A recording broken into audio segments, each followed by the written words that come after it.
You're watching Dread Next Door. Sit back, because this next story is truly unsettling. I still remember the day I moved into Blackwood House, a sprawling Victorian mansion that had been in my family for generations. As I stepped out of the car and onto the crunching gravel of the driveway, a shiver ran down my spine.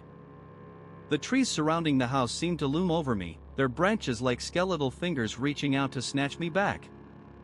I had always been drawn to the paranormal and the unknown, and Blackwood House was rumored to be one of the most haunted places in the country. My parents had warned me about the house, telling me stories of strange noises, moving shadows, and unexplained cold spots. But I didn't believe them. I was convinced that the house held secrets, and I was determined to uncover them. As I entered the house, I was hit with a musty smell, like old books in decay. The air inside was thick and heavy, and I could feel the weight of history bearing down on me. I began to explore, my footsteps echoing off the walls as I made my way from room to room. Each space was filled with the remnants of a bygone era, ornate furniture, yellowed photographs, and faded tapestries. But despite the opulence, the house felt cold, empty, and foreboding.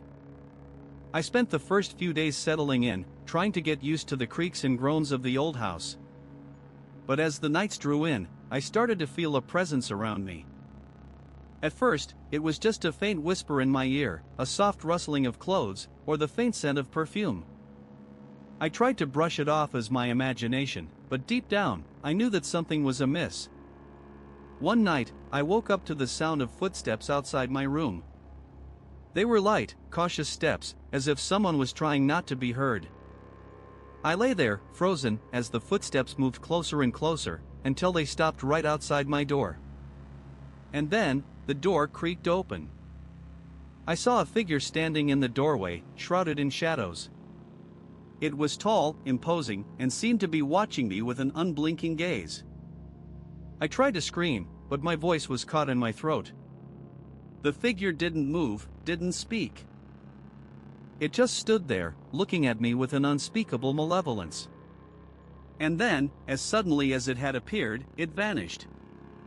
I was left lying there, my heart racing, my mind reeling. What had I just seen? And what did it want from me? If you enjoyed this story, make sure to hit that like button and subscribe for more tales. Drop a comment below telling us your personal experience. Until next time, sleep tight.